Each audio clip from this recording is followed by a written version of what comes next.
Found out we have a lot of different things we say to disguise our procrastination. Can I give you one thing we say in church? We don't say I'm fixing to, we say I'm praying about it. I will preach this word until 3 people are left in the first 2 rows of Elevation Valentine. And it's cool because you do need to pray about some things. But some things that God just told you to do, get your book out, do not require prayer. They require action. And that guy has a hard job because the people on one level are making progress. At least it seems to them like progress. And the question becomes, this is point number 1, they'll put these on the screen. Is it progress or is it procrastination? Because apparently there were some really nice subdivisions going up in the suburbs of Judah. The exiles have been back from Babylon now 20 years, and that was a God thing, wasn't it? I mean, they didn't know if they'd ever come back. And only because Persian control took the territory of Babylon back were they able to come back and rebuild their homeland. And when they first got back, they thought they'd rebuild the temple because it had been destroyed. It was the preeminent place for the presence of God to be manifest among his people so that he would have a dwelling place. You and I understand that now this temple is not a physical building, but it is you and I, the temple of the Holy Spirit, where God dwells and where God lives. But in the midst of rebuilding this place where God had appointed his presence to dwell, something was lacking in their perseverance, or perhaps it was just that they got distracted. This has helped me so much in trying to minister to people and challenge people and call people higher to God's standard, is that often people are not willfully disobedient. They are just distracted. You know what I mean? I don't think that people always decide to live in disobedience. Sometimes life just creates such a scenario. And this is what Haggai said. He said, each of you is busy with your own house. I thought that was an interesting phrase that he said, you're busy with your own house. He didn't say they were bad people, just that they were busy people.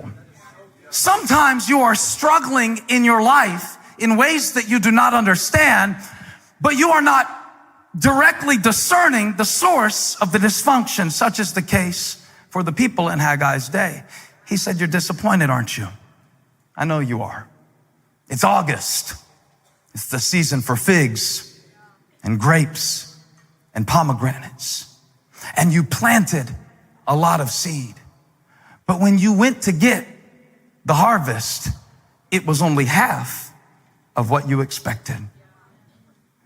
Have you ever invested in something or someone? Keep eye contact with me when I say what I say next. Only to wonder, how could I put so much into it and get so little out of it? Have you ever? Have you ever, this is the scene in Haggai's day. Remember, this is a specific word to specific people, but I think it has universal application and it is a timeless truth, is that when you do not start your process with God at the center, it will always end in disappointment. And it will not matter how much energy you give it, or how much talent that you have, or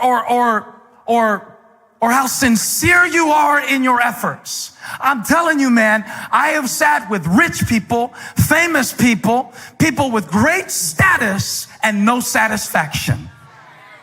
Great prosperity and no peace. Because any process that does not start with God ends in disappointment. Write that down, teach it to your kids, put it on your mirror. Any process that does not start with God ends in disappointment. You plant much, you reap little. You get dressed, you're not warm. You drink, you drink, you drink, you drink, you drink, you drink, but you are bottomless. And even the blessings that God gives you will be, can I say it this way? Hollow.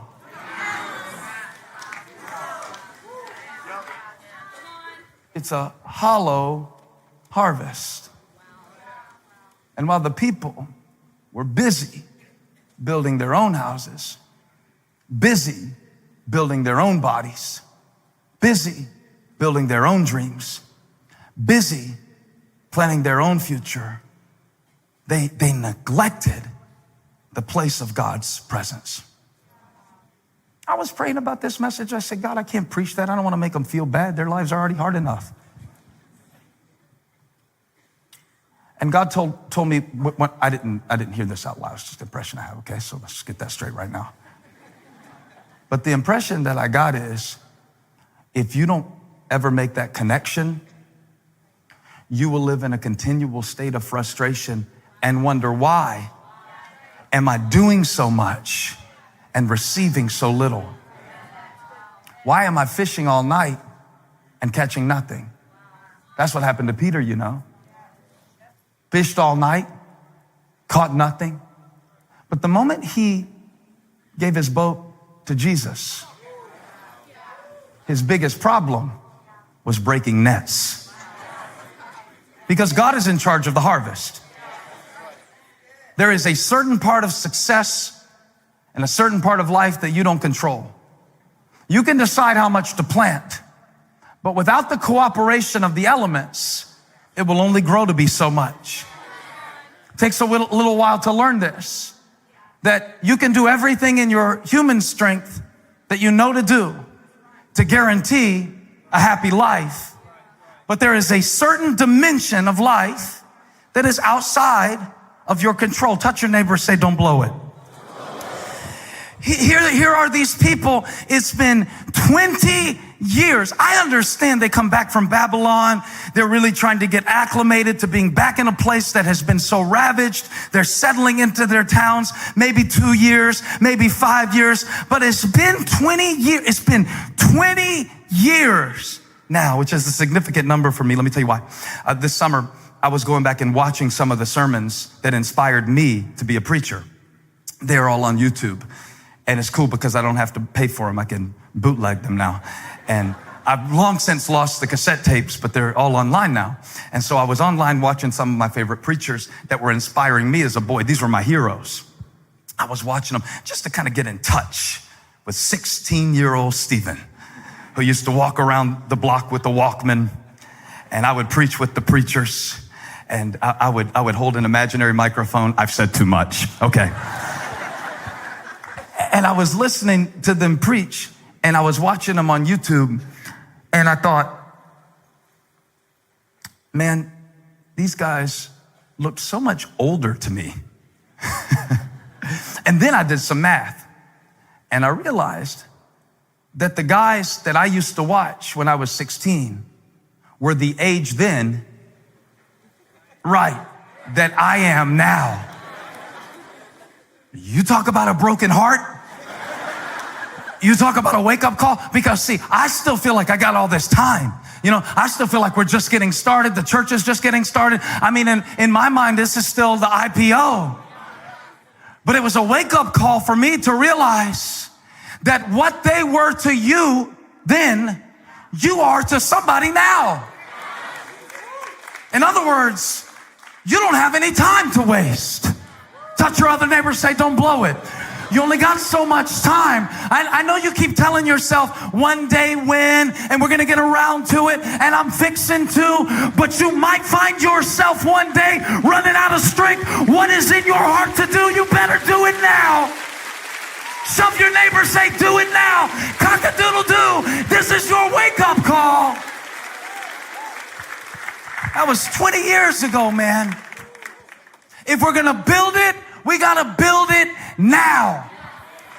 But sometimes the devil will tell you you're being patient when really you are procrastinating. And if he can get you to mistake procrastination for patience, he can keep you locked out of the blessing that is on the other side of your obedience.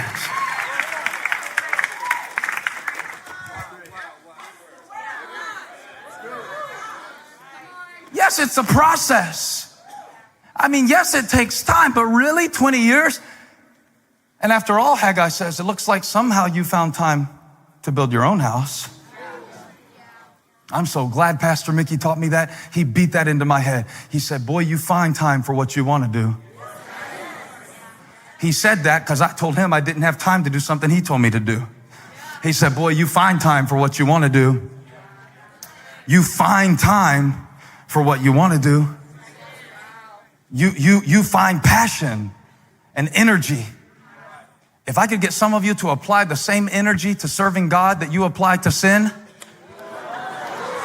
we would turn every county in the United States of America.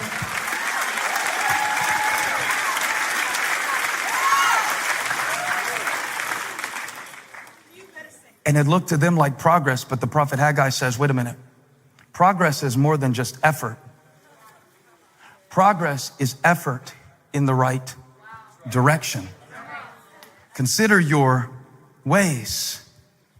Consider your ways. He gets into a vivid description. This sounded so modern when I was reading it. I don't know if you had the same experience, because I thought about all the streams that we live in now and the feeds. And when he said you eat and are never full, and you scroll and are never entertained. He didn't say that, but that's what it made me think of. He said you YouTube and now you're over in cat videos and you don't even know how you ended up. How did I get here on a Minecraft tutorial? I'm 37 years old.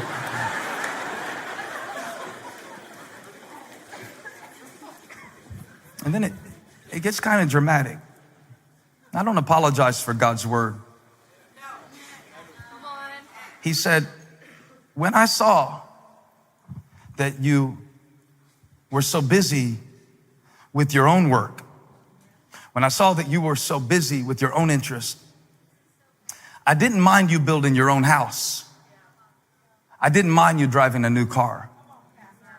I didn't mind you enjoying yourself on the weekend and telling your friend who's always trying to use you that you didn't have time to help them move. It was fine because they're always asking you and they're. But what I minded was that you lost your sense of what was really important. And so now God says, I had to take action. I had to frustrate your process to remind you of your priorities. You know how sometimes you'll be doing something that used to be fun for you and it's not fun anymore and you can't even explain why?